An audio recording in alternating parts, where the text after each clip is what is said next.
You're just doing great things left and right. Because you got your big break with the show Mike and Molly with Melissa McCarthy. I did. Thank you. Thank you guys for watching. Thank you. Yes. What was it like working with her?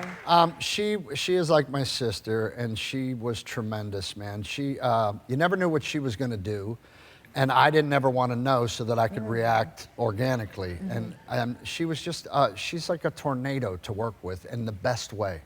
And she just brought, she also, with her, I learned to be in those, like I knew how to be funny because I'm a comic, but I needed to work on those intimate moments when you're in those romantic scenes.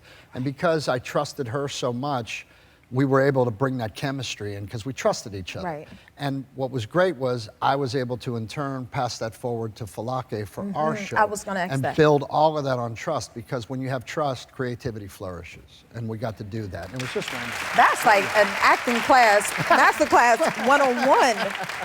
Now with Folake, because where is she from again? She is from Nigeria, but through England by way of New York. So this one has traveled the world. She's every time I call her, she's like, I'm taking a midnight flight to New York. Can you just stay home and rest like the rest of us, please? But she's very adventurous. She's always wanting to experience new things, and she really brought that enthusiasm to the show. Right. So she was really, we were always able to talk about it and find it, and that's my favorite part of that show. Love that. I was gonna ask, like, did you get to learn a lot about her culture by working with her? I have learned to eat some hot food. I did too, because she brought me a plate, but it was good food. All the time. But no, I've learned a lot of other beautiful things about the Nigerian culture. You know, I've learned their greetings and the way that they show respect when they meet each other, how important the family dynamic is and the elders of the family, the work ethic. You must be working all the time. But I've learned all those things, and what it really shows you is, look, we're all the same all over the world, man. Right. If you're a normal person, all you really want is someone to love, something to eat, and somewhere to live. And if we start with that, we're going to be okay. But if you're walking around angry and hating people, you've made some bad choices. You can go and die alone. That's just it. You are speaking today. Yes. And it's coming up on 3 years since your life changed. Yes, ma'am. You look amazing. I lost 170 pounds. Congratulations. Hard, man.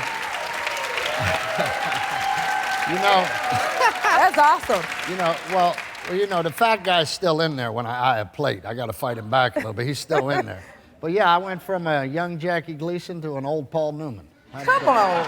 So I love the history of Warner Brothers. I love every day. I told the cast when we started, they were like, how do you know we're going to get picked up and how do we chase the rate? I go, don't listen to none of that. Right. I said, if you pull in that lot and that gate goes up, we're good.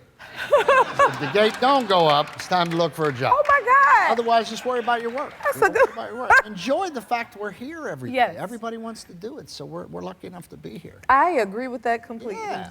That's for sure. Okay, do you interact with the tour guards? I do. I have a trailer that's outside my stage. It's bigger than my first apartment.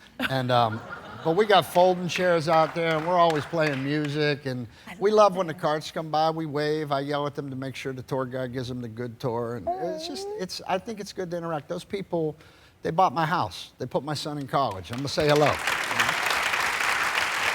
I'm gonna have to come sit over there with y'all. We're always out there. I love this type of stuff. We would love to have you. You may see me gliding through on my bike, and I'll stop down and say hi. We're always out there, absolutely. Okay, I'm gonna hold you to it. Now, Clint Eastwood worked on a lot. Yes. You've worked with him? I did. I did a small part in a movie called Jersey Boys, where I got to be the bowling alley owner who got to throw out the Four Seasons when they were trying to work there. And working with him was just something else. I went over to their casting department and said, I'll do anything. I just want to work with Clint Eastwood. So they said, well, we got a part of a guy who's kind of a jerk and fires these kids. I said, I'm in.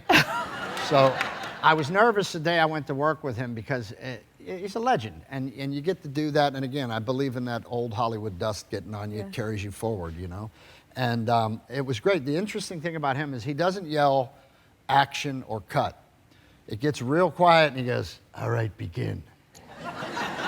Really? And you do. And then when he's done, he goes, all right, that's enough of that. He's like that. But it was just, I couldn't believe that I actually got to experience that. I mean, I grew up watching those Westerns and stuff. So it was like, that's, to me, you know, I like the joy of being in this business, you know. And actors always baffle me that go, well, I did that movie, but I don't watch myself. Well, why did you do this? Why are you in this? I'm in this to be a little kid and enjoy it. I did this because I didn't want a straight job. Right. That's why I did. That was my whole motivation, you know? So I like to experience the history and the joy of what we do. And if you get to, like I said, take people out of their problems for an hour or two, come on, that's a good thing to be doing. I love your approach on it. I do.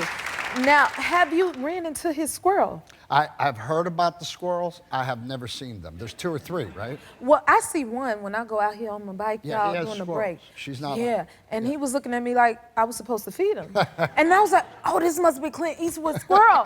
And I was like, baby, I ain't got no crumbs, but next time I come back, I'm gonna have something for you. So if you see him, tell him I'm looking I've for him. only heard. I haven't seen them yet, but I've heard tale of them. That's Okay. it. They're legendary on the lot. If you like this video, smash that like button and subscribe to the Jennifer Hudson Show YouTube channel. Check your local listings or visit jenniferhudsonshow.com to see when you can watch full episodes in your area. And don't forget to sign up for the newsletter.